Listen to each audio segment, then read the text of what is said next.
Hello दोस्तों, हम कर रहे थे श्रीमद् भगवत गीता। आज हम तीसरे श्लोक इसका करेंगे। पश्येता पांडुपुत्राणामाचार्य महति चमूम व्यूढ़ा द्रुपत्रेण तव शिष्येण धीमाता।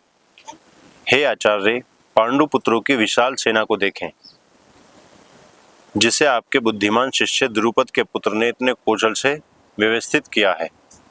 ये दुर्योधन कहते हैं अपने गुरु द्रोणाचार्य जी से। तात्पर्य: परम राजनीतिज्ञ दुर्योधन महान ब्राह्मण सेनापति द्रोणाचार्य के दोषों को इंगित करना चाहता था। अर्जुन की पत्नी द्रौपदी के पिता राजा द्रुपद के साथ द्रोणाचार्य का कुछ राजनीतिज्ञ झगड़ा था।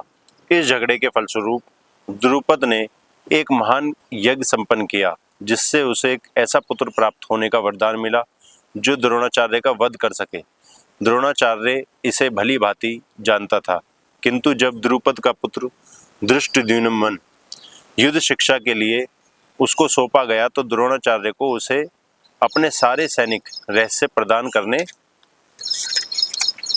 में कोई झिझक नहीं हुई। अब धृष्टद्युम्न कुरुक्षेत्र की युद्ध भूमि में पांडवों का पक्ष ले रहा था और उसके द्रोणाचार्य से जो कला सीखी थी उसी के आधार पर उसने यह व्यूहरचना की थी। दुर्योधन ने द्रोणाचार्य की इस दुर्बलता की ओर इंगित किया, जिससे वह युद्ध में सजग रहे और समझौता ना करे। इसके द्वारा वह द्रोणाचार्य को यह भी बताना चाह रहा था कि कहीं वह अपने प्रिय शिष्य पांडवों के प्रति युद्ध में उदारता न दिखा बैठे। विशेष रूप से अर्जुन का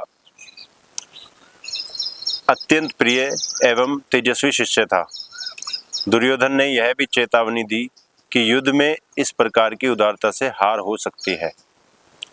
दोस्तों, इसका जो अर्थ है, जहाँ तक मैं समझ पाया हूँ, वो ये है कि कई लोग वर्तमान जीवन में, जैसे हम देखते हैं कि कई लोग अपने स्वार्थ के लिए हमें भड़काते हैं कि आपसे उसकी इस तरीके से बात खराब हो गई थी, उसने आपके लिए ऐसा कुछ कह दिया था। यहाँ तक कि वो इंसान ये बताने वाला जो ये कह रहा है किसी के लिए आपसे, वो अपना उल्लू सीधा कर रहा है, ना कि वो आपको लाभ पहुँचाएगा।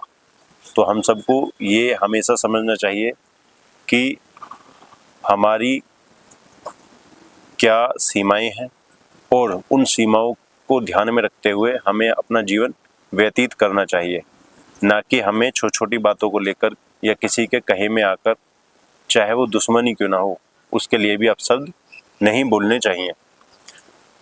एक जीवन मिला है दोस्तों, इसे कैसा जीना है ये आपके ऊपर निर्भर है। इसको कितना बेहतरीन बनाना है ये आपके ऊपर है। तो आज के लिए इतना ही। जय हिंद, जय भारत। विकसित भारत बनाना है हम सबको मिलकर, सकारात्मक और समावेशी संतुलित भारत।